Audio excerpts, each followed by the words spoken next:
അധ്യായം 6. നിങ്ങൾക്ക് ദൈവത്തിൻ്റെ കൃപ ലഭിച്ചത് വ്യർത്ഥമായി തീരരുതെന്ന് ഞങ്ങൾ സഹപ്രവർത്തകരായി നിങ്ങളെ പ്രബോധിപ്പിക്കുന്നു. പ്രസാദകാലത്ത് ഞാൻ നിനക്ക് ഉത്തരമരുളി, രക്ഷാദിവസത്തിൽ ഞാൻ എന്നെ സഹായിച്ചു എന്ന് അവൻ അരുളി ചെയ്യുന്നുവല്ലോ. ഇപ്പോളാകുന്നു സുപ്രസാദകാലം, ഇപ്പോളാകുന്നു രക്ഷാദിവസം. ശുശ്രൂഷയ്ക്ക് ആക്ഷേപം വരാതിരിക്കേണ്ടതിന് ഞങ്ങൾ ഒന്നിലും ഇടർച്ചയ്ക്ക് ഹേതു കൊടുക്കാതെ സകലത്തിലും ഞങ്ങളെ തന്നെ ദൈവത്തിൻ്റെ ശുശ്രൂഷകന്മാരായി കാണിക്കുന്നു.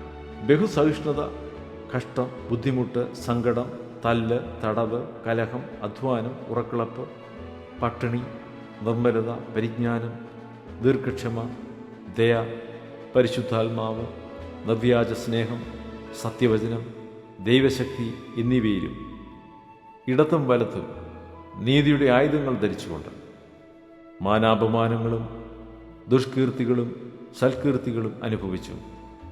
ചതിയന്മാരെന്നിട്ടും സത്യവാന്മാർ, ആരും അറിയാത്തവരെന്നിട്ടും എല്ലാവരും നല്ലവണ്ണം അറിയുന്നവർ, മരിക്കുന്നവരെന്നിട്ടും ഇതാ ഞങ്ങൾ ജീവിക്കുന്നു, ശിക്ഷിക്കപ്പെടുന്നവരെന്നിട്ടും കൊല്ലപ്പെടാത്തവർ, ദുഃഖിതരെങ്കിലും എപ്പോഴും സന്തോഷിക്കുന്നവർ, ദരിദ്രരെങ്കിലും പലരെയും സമ്പന്നരാക്കുന്നു, ഒന്നുമില്ലാത്തവരെങ്കിലും എല്ലാം കൈവശമുള്ളവരായി തന്നെ.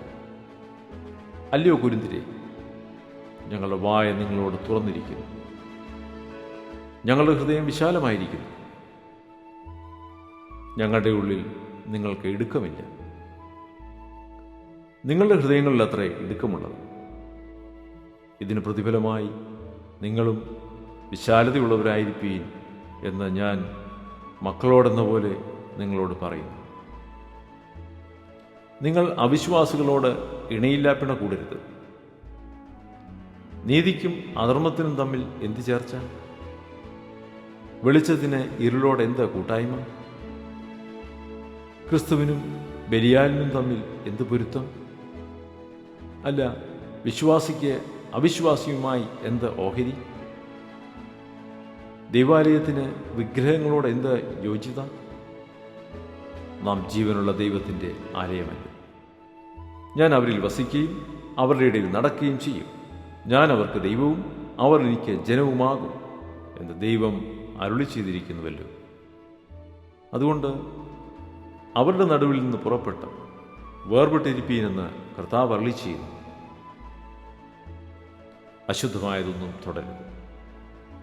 എന്നാൽ ഞാൻ നിങ്ങളെ കൈക്കൊണ്ട് നിങ്ങൾക്ക് പിതാവും നിങ്ങൾ എനിക്ക് പുത്രന്മാരും പുത്രിമാരുമായിരിക്കും എന്ന് സർവശക്തനായ കർത്താവ് അരുളി ചെയ്യും.